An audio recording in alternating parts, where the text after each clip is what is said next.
Hello, I'm James Henry, and this has been a week of reflections on Holy Week. Each day of Holy Week, this is the fifth of those that happen at noontime each of the days, as you know. Here you are. Each day we do Lectio Divina. Lectio Divina is Latin for sacred reading, and we take a text from the week of the crucifixion of Jesus leading up to today, Good Friday, which is the day of the crucifixion. And with each one, we listen for a word, image, or phrase, thought that arises for us of perhaps something God is trying to say to us right now. Now, what I encourage you to do is to listen. You can pause the video as soon as I have finished reading. I'm reading today. As soon as I've finished reading the text, you can pause it and ponder for yourself what you feel rising for you. But then in response to the Lectio, I myself will reflect on what rose up for me as I read the text. So prepare yourself. Bring yourself into the moment, perhaps just breathe, paying attention to your breathing. You might close your eyes if you want to as you listen, or you might just gaze down at the floor with an unfocused gaze and just listen to what is said. See what image, what word, what phrase, what thought rises for you, and what you may think Spirit is actually telling you through that or because of that today. So I'm going to be reading to you part of the crucifixion narrative from the Gospel of John in the 19th chapter, beginning with verse 17. Jesus was now taken in charge and carrying his own cross went out to the place of the skull, as it is called, or in the Jewish language, Golgotha.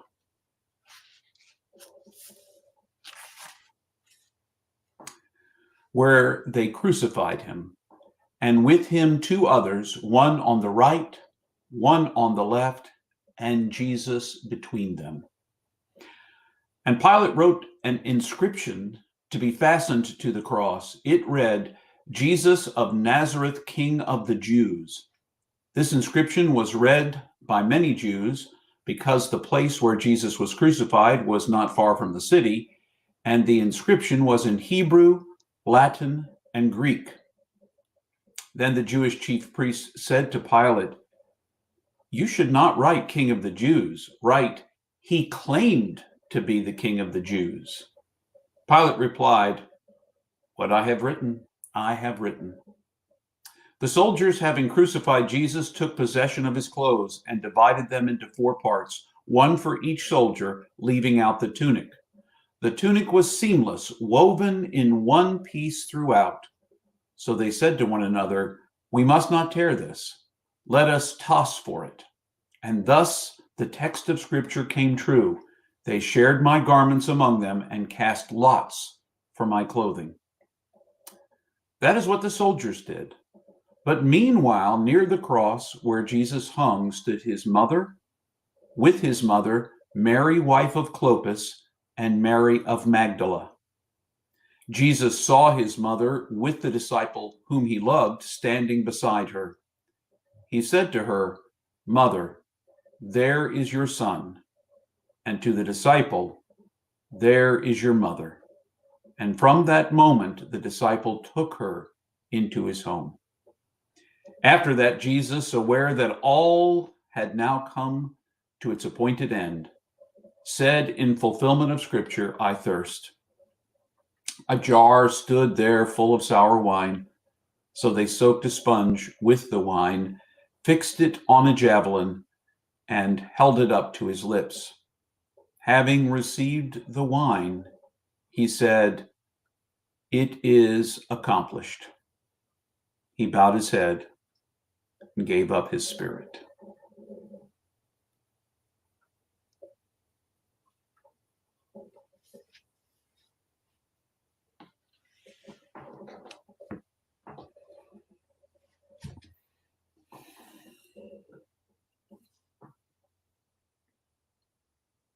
Once again, there's a lot going on in this one, isn't there?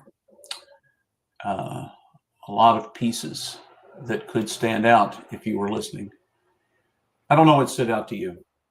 I encourage you to pause and take a moment to think about that, what stood out, what might have been rising. But for me, I got caught on those last words of Jesus. It is accomplished. It is done. Oftentimes, it is finished. Now he could simply be speaking about his life. But I think of endings and beginnings. I think of, for me, recognizing that each moment ends and I'm flowing into that next moment is arising, that everything comes to an end, including the human life of the Christ in form, Jesus, came to an end.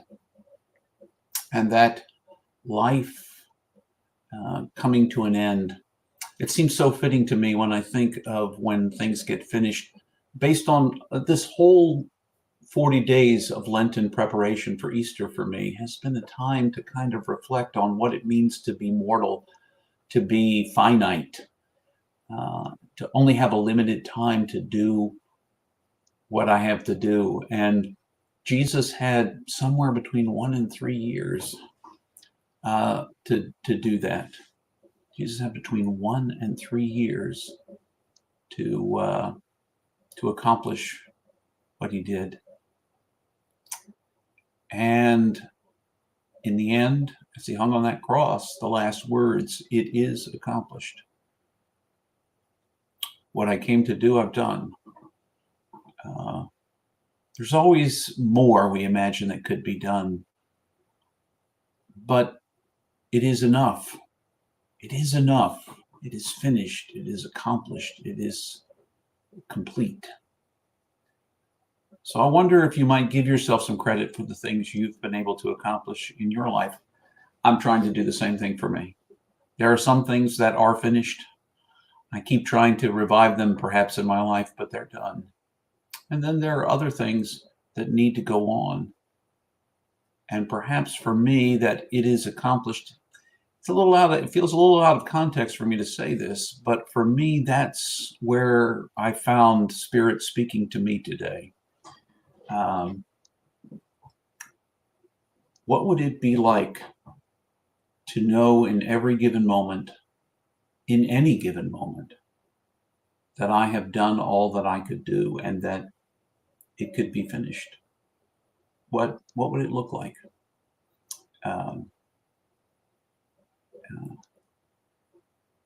Can I feel that? Can I feel that? That's what it said to me.